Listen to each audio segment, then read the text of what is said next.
Bro escape bro 3 finger சொல்லிட்டு நீங்க 2 ஃபிங்கர்ல எப்படி ப்ரோ போடுறது? ஆமாங்க 3 ஃபிங்கர்ல பார்த்தீங்கன்னா எப்படி போடணும் சொல்லிட்டு போன வீடியோ சொல்லிட்டேன். இந்த வீடியோ பார்த்தீங்கன்னா நம்ம 2 ஃபிங்கர்ல எப்படி போடுறதுன்னு பார்க்க போறோம். ஓகேவா? இந்த வீடியோ பார்த்தீங்கன்னா கடைசி வீடியோ பாருங்க. கடைசியில் பார்த்தீங்கன்னா ஹேண்ட் கேம் இருக்கு. ஓகேவா? பேக்ரவுண்ட்ல போட்டு பார்த்தீங்கன்னா அதான் பார்த்தீங்கன்னா எஸ்கேப் ப்ரோ ஈஸியாக போடலாம். ஓகேவா? சரி ஓகே गाइस, இன்னும் நம்ம ஐடி பார்த்தீங்கன்னா ஃபாலோ பண்ணாம இருப்பீங்க, மறக்காம பார்த்தீங்கன்னா ஃபாலோ பண்ணி வச்சுங்க, ரொம்ப யூஸ்ஃபுல்லா இருக்கும். இந்த ஒரு வீடியோட பார்த்தீங்கன்னா டைப் 2 பார்த்தீங்கன்னா ஃபினிஷ் ஆகுது. டைப் 1 பார்க்கலாம், மறக்காம போய் பாருங்க. ஏன் அப்படி சொல்றேன்னா இந்த 5 டைப்ல நீங்களும் கத்துனா ஒரு க்ளோவல் பார்த்தீங்கன்னா கிங் ஆக முடியும். சரி ஓகே, வாங்க நம்ம ஸ்ட்ரைட் ஹேண்ட் கேம்ல போயிடலாம். நான் சொல்றதை கரெக்டா வாட்ச் பண்ணுங்க. ஃபர்ஸ்ட் பார்த்தீங்கன்னா நீங்க பார்த்தீங்கன்னா க்ளோவல கிளிக் பண்றீங்க. கிளிக் பண்ணிட்டு அப்படியே ஜம்ப் பண்றீங்க. ஜம்ப் பண்ணிட்டு அப்படியே லெஃப்ட் சைடு பார்த்தீங்கன்னா ஸ்கிரீனை திருப்புறீங்க. திருப்பிட்டு அந்த லெஃப்ட் ஃபயர் பட்டன் மட்டும் அப்படியே எத்தனை கிளிக் பண்ண தோணுதோ அதை பண்றீங்க.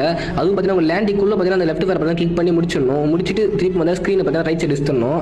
அவ்வளவுதான், சிம்பிளா பண்ணலாம். நீங்க பார்த்தீங்கன்னா பிராக்டிஸ் பண்ணவே போதும், ஈஸியா பார்த்தீங்கன்னா வந்துடும். ஓகேவா? நீங்க எத்தனை டைம் இந்த வீடியோ பார்த்தீங்கன்னா திரும்ப பாக்குறீங்க, அப்போ பார்த்தீங்கன்னா நல்லாவே புரியும். சரி ஓகே ப்ரோ, டைப் 3 நெக்ஸ்ட் என்ன ப்ரோ?